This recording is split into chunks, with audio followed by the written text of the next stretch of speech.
Happy Mother's Day! And welcome back, everybody, to Meg C's Backyard Idaho Explorations.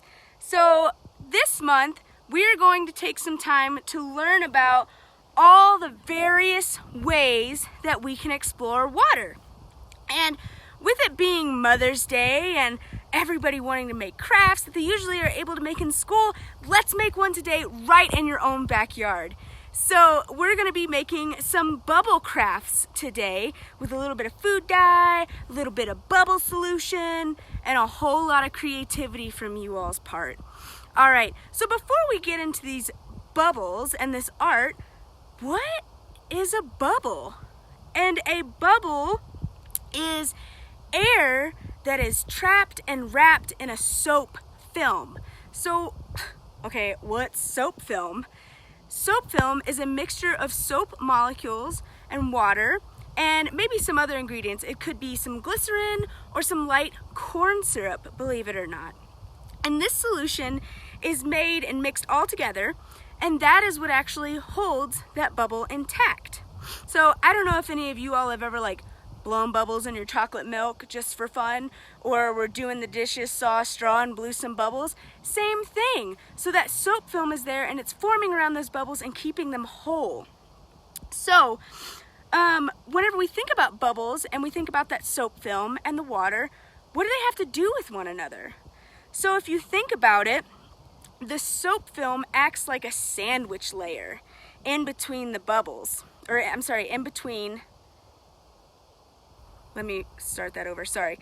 It is a soap film, and it's like a sandwich. So you have two layers of soap, and then you also have a layer of water in that soap. So if I was to just demonstrate this for you real quick, I'm gonna flip my camera around. So I'm gonna use my handy dandy straw here today, and we'll learn where that comes in. So if you think about it, we'll use red for soap, because red and blue make purple, and it'll just look really cool. So you have this nice soap layer going on, and there's two of them, right? So there's one on the outside of the bubble and there's one on the inside of the bubble. This will be our inside and this will be our outside of the bubble. Okay, see that? Soap layer. So soap. You can actually write pretty well. That's an A, not a U. Okay, I know how to spell. Okay, so now that we have those soap layers on the inside and the outside of the bubble, that's where we get into our water layer between those two soap layers. And you can see they kind of form and mesh together, and that is what allows that bubble to keep its round shape. But why are bubbles round? I mean, if we did a quick experiment, and thank goodness the wind slowed down a little bit, bubbles can come in all sorts of sizes, right? And shapes. So let's try this out. Let's see if we can make some weird shaped bubbles. Okay, those are pretty generic bubbles. Let's see if we can get one a little longer. It kind of had a weird shape starting out, right? But did you notice something? Once it was released from the wand, what happened? Yeah, that bubble immediately became a sphere. So why are bubbles round? Why aren't they square or triangles or trapezoids? And that is because of the elasticity and surface tension that those soap molecules provide with that bubble. So spheres actually have the smallest surface area for the amount of volume that you have in that bubble.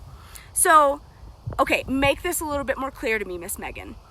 If you blow a little bit of air, your bubble is going to be tiny.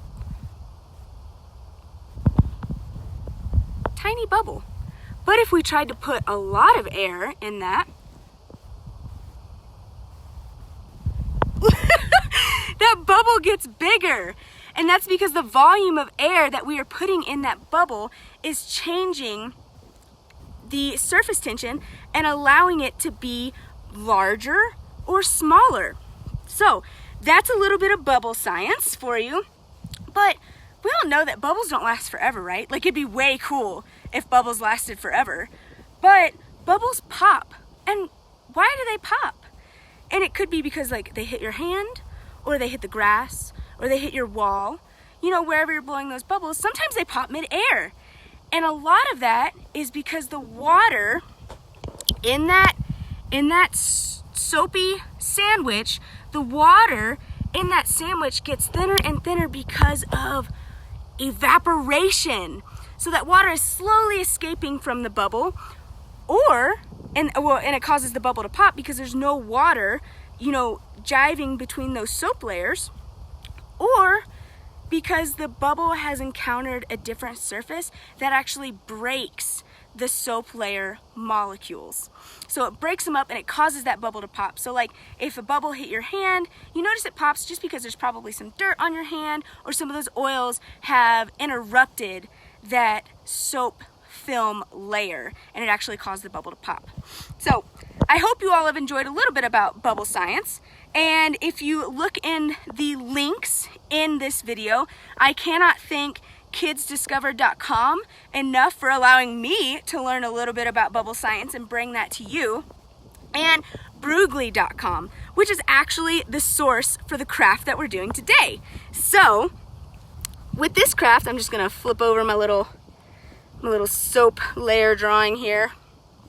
So with this craft today, and the wind just kind of picked up a little bit, so bear with me. What you're going to need is some super awesome bubble soap solution. And at the kidsdiscover.com site, you can actually find a way to make your own bubble solution. I just went to the store, mask on, of course, safety.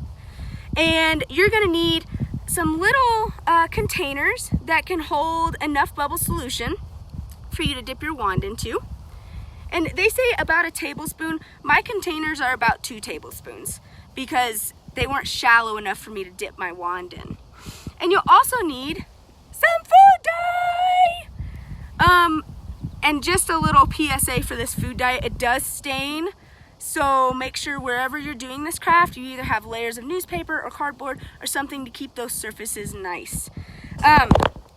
Okay, so now what about this craft? What are we actually doing? We are going to be creating our own bubble art. And as you see here, let me flip this. I did some examples with some bubble art earlier, and this is just a lovely little Happy Mother's Day bubble art. A little bit more. And so you can see you can get super creative with what this looks like. And this is actually watercolor paper, but feel free to use some computer paper. Honestly, in my experiment, I found it better to use the computer paper because it allows more of the bubble to show up more quickly. So it's a little bit more colorful. All right, so now that we've got our area set up, we can begin our bubble experiment. And what you'll do is just take your bubble wand. This is some water because I found that I could rinse off my bubble wand after dipping into different ones. If you were super awesome and had a lot of bubbles and separate wands, you could just have one for each. I do not, so I am working with what I have. 1 bubble wand, 4 colors, lots of art to be made. So we'll just get in here, the little bubble wand. And the wind's a little bit tricky, so you can go with your back against the wind and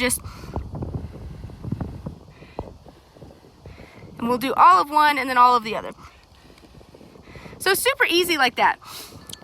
So I'm just gonna leave that here just because I don't want this video to trudge on too long. But that's kind of the essence of it. And then you let it dry, and then you have your very own bubble art to take and show your mom or your grandma or your aunt, and heck, save it for Father's Day. That's coming up in June. So just a really fun activity to get everyone involved and outside, learning a little bit about science and a lot about your own creativity. So for a little homework for this, I would love it for all of you all to make your very own bubble art in the ways that I have shown you. And if you make it, please feel free to send me your very own bubble art and we can kind of feature it and let everyone know your great creativity. And I would love for you all to show me what else you can use to make bubbles. Does it have to be a wand? Could it be a straw? Could it be one of those egg dipper wire things? Could you make your own? So definitely share what creative inventions you have as far as making your own bubble wands and creating your very own art. And can you find surfaces that are able to have bubbles land on them? I heard in one of the videos I'd watched for this assignment, this class, that you can use just a regular glove, like a kid's winter glove. I tried it, the wind's blowing pretty hard. Maybe I'll try it inside and see if it works. But this will be another experiment of mine with this bubble craft. So thank you all so much for joining me today, and I hope you had a wonderful time and enjoyed learning about a new craft. So tune in next week for a little bit more water exploration and hopefully some more crafts to come, or fun activities. You never know.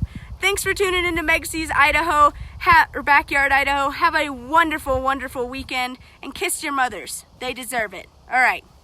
Have fun.